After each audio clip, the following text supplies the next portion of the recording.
राधे राधे। त्रिनेत्र भाग्य में आप सभी का स्वागत है। मैं हूं आपके साथ आचार्य पुष्पेंद्र शास्त्री।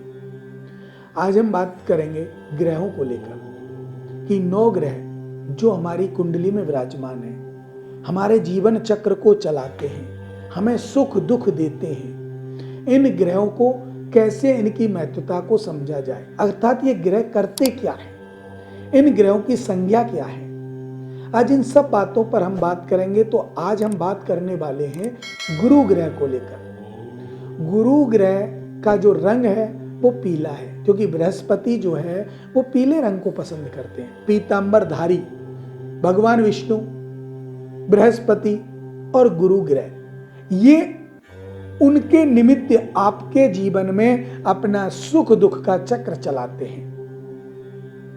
गुरु हमारी राशि का अगर स्वामी है या नक्षत्र का स्वामी है तो वो हमें बहुत अच्छे फल देता है। अब मैं आपको बता दूं कि गुरु के मित्र कौन कौन से ग्रह हैं। गुरु के मित्र हैं सूर्य, मंगल, चंद्रमा, ये गुरु के मित्र हैं। बुध, शुक्र गुरु के शत्रु हैं और शनि ये सम है। अब इन ग्रहों को हम देखते हैं, कुंडली में जो फल प्राप्त होता है वो कैसे होता है। अगर आप लोग अपने मित्र के पास बैठेंगे, जो सच्चा मित्र होगा, बनावटीपन नहीं, जो सच्चा मित्र होगा आपका, उसके पास अगर आप बैठेंगे तो वो आपके सुख दुख का समन्वय से आपका काम करेगा। सुख में भी साथ होगा, दुख में भी साथ होगा। और अगर आप शत्रु के साथ बैठेंगे तो आपको पता है, ये शत्रु तो आपको काटेगा ही काटेगा, आपकी बुराई करेगा, आपकी लाइन काट करेगा, आपकी और भी कार्य, लड़ाई भी कर सकता है, आपकी कई चीजें ऐसी जो आपको खराब करेगा। वो समग्रह जो होते हैं वो ग्रह उनकी दृष्टि देखते हैं। अगर मित्र ग्रह पावरफुल हैं तो उनके साथ चले जाते हैं, शत्रु ग्रह पावरफुल हैं तो उनके साथ चले आते हैं। अब जो गुरु ग्रह है वो मैं आपको बताऊं, कर्क राशि पर उच्च का है। जो गुरु ग्रह है वो कर्क राशि पर उच्च का होता है। उससे 7वीं राशि मकर, कर्क से 7वीं राशि मकर, कर्क, सिंह, कन्या, तुला, वृश्चिक, धनु, मकर। अपने से जिस राशि पर ग्रह उच्च का होता है उसके 7वीं राशि पर वो ग्रह नीच का हो जाता है, अर्थात नीच की राशि हो जाती है। तो वो गुरु शनि की राशि मकर पर नीच का हो जाता है। अब अगर वो शुभ राशि में बैठा है, कर्क राशि पर बैठा है, तो 2 लाभ देगा। देखिए, नौकरी में, व्यापार में शारीरिक कष्ट को बढ़ाता भी है और नष्ट भी करता है गुरु।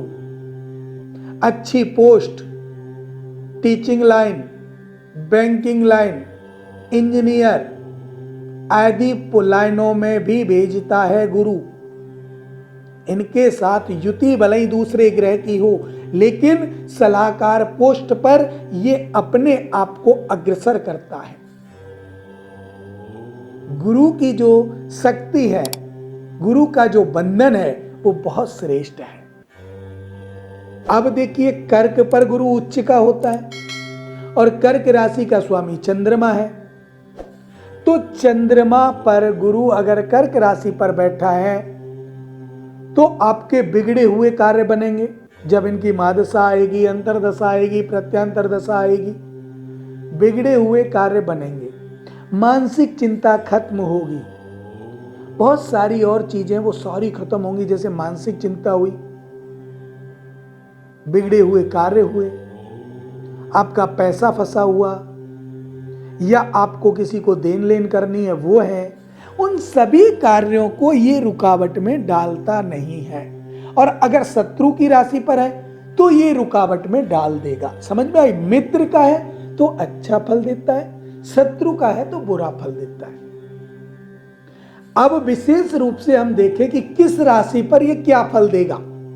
तो ये निहित करता है हमारी कुंडली के द्वादश भावों में कौन सी राशि कहां विराजमान है और किस अवस्था में है, और वो राशि आपके लिए क्या फल दे रही है, ये आप पर निहित करता है। अब मैं सिर्फ आपको विचरण जो आपको वार्ता कर रहा हूं वो उच्च नीच मित्र शत्रु इनके साथ साथ ग्रह की युति और कहां क्या फल देगा वो भी देख लीजिए। द्वादश भाव अलग अलग कैटेगरी के होते हैं, कोई तन का है, कोई धन का है, कोई भाई बहन रिश्तेदार का, माता पिता सुख आदि, मतलब 12 भाव जो हमारे हैं कुंडली के वो अलग अलग भाव हैं। तो उन भावों में जिस भाव में जो राशि बैठी है वो उस ग्रह की जिसकी महादशा चल रही है, अंतरदशा चल रही है, प्रत्यांतर दशा चल रही है, पहले तो उसको देखो वो मित्र हैं या शत्रु हैं। जिसकी महादशा और अंतरदशा है, जिसकी प्रत्यांतर दशा और अंतरदशा है, वो तीनों मित्र हैं या शत्रु हैं, पहले तो उनको देखो। उसके बाद उस राशि को देखो कि जिसकी अंतरदशा प्रत्यांतर दशा उस राशि से क्या संबंध है, तब जाकर के आप उस डिटेल पर पहुंच सकते हैं, उस डिटेल पर कि जो आपको बताए कि आपका फलित अच्छा है या नहीं, आप क्या करने वाले हैं। अब बात कर लेते हैं गुरु के दान की, कि गुरु ग्रह का क्या क्या दान होता है और कब दान होता है। अगर गुरु ग्रह आपकी राशि में, आपकी कुंडली में मकर राशि पर बैठा है या 6, 8 और 12वें घर में बैठा है, मारक घर में, तो अगर वो मारक घर में बैठा है तो उसका दान होता है, जिससे आपके जीवन में आ रही समस्याएं स्थगित हो जाएं, रुक जाएं, आपको सुख मिले। अब दान क्या है? चने की दाल, गुड़, सोना, स्वर्ण जिसको हम बोलते हैं, बंदरों के लिए खिलाएं। चने की दाल, केले, पीले वस्त्र, ये दान करें। ये आपको दान करना है, और जब इसको दान करेंगे तो गुरु कमजोर हो जाएगा, और वो मारक का स्वामी है, 6, 8, 12 का स्वामी है, तो 6, 8, 12 के स्वामी का हमेशा दान किया जाता है। और अगर वो कारक का स्वामी है, लगन का स्वामी, त्रिकोण का स्वामी अर्थात पंचम और नवम भाव का स्वामी है, तो उसकी पूजा होती है।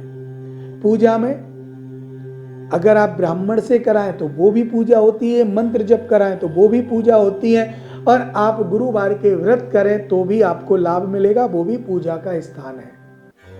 केले की जड़ में चने की दाल और गुड़ चढ़ाएं, एक सिक्का चढ़ाएं, घी की जोत जलाएं, भगवान बृहस्पति की कथा सुने, तो उससे भी आपको लाभ प्राप्त होगा, और जो अशुभ चीजें हैं वो दूर हो जाएंगी, शुभ चीज आपके साथ आ जाएंगी।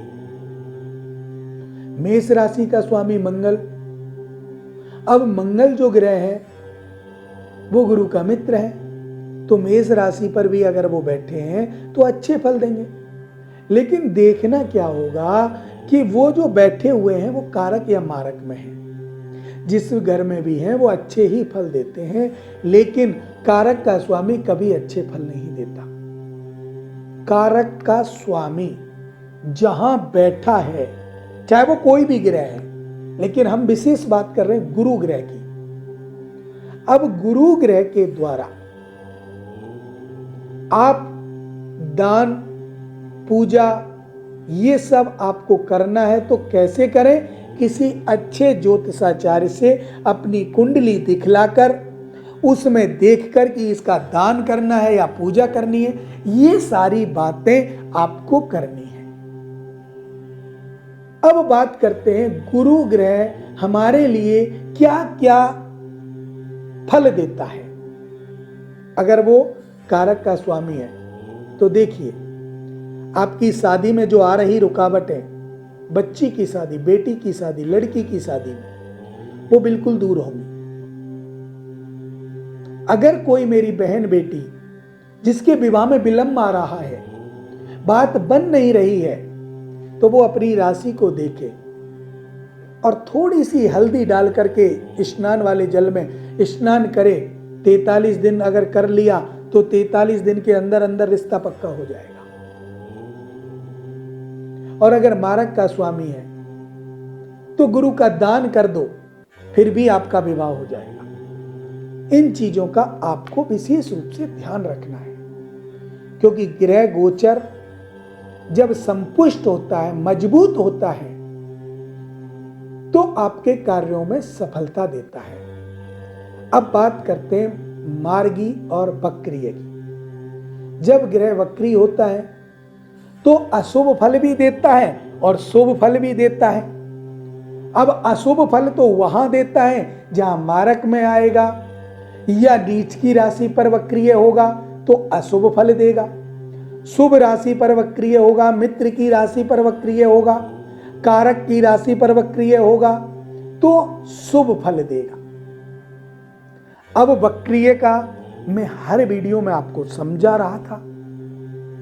वक्री का अर्थ है वापस राशि पर आना नहीं, उस राशि को स्पर्श करना, ग्रह की चाल के द्वारा टेढ़े मेढ़े रास्तों से जाना।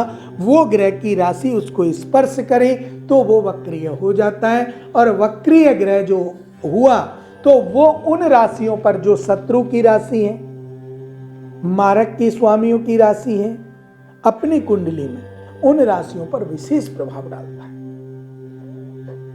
ग्रह के नीच की राशि पर विशेष प्रभाव डालता है, उनको कष्ट देता है।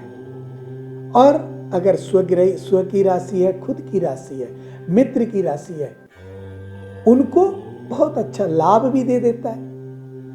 और जो समग्रह की राशि है उसमें वो न्यूट्रल रहता है, आगे ना बढ़ता है ना घटता है, अर्थात उसको सुख दुख का क्षोभ नहीं होता। ऐसे ग्रहों की युति को हम लोग पहचानते हैं। अब मैं आपसे इसी चीज की आशा करता हूं कि जो ग्रह के बारे में मैं आपको बता रहा हूं, ये चीज आपको समझ में आ गई होंगी।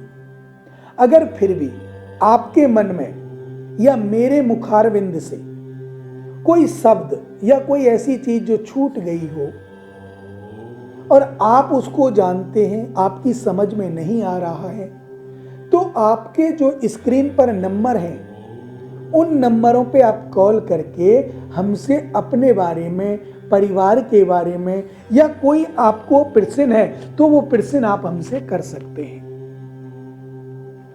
वो प्रश्न आप किसी माध्यम से कर सकते हैं, यूट्यूब के माध्यम से कर सकते हैं, फेसबुक के माध्यम से कर सकते हैं, इंस्टाग्राम के माध्यम से कर सकते हैं, टीवी चैनल के माध्यम से कर सकते हैं, कैसे भी कर सकते हैं, वेबसाइट के माध्यम से कर सकते हैं।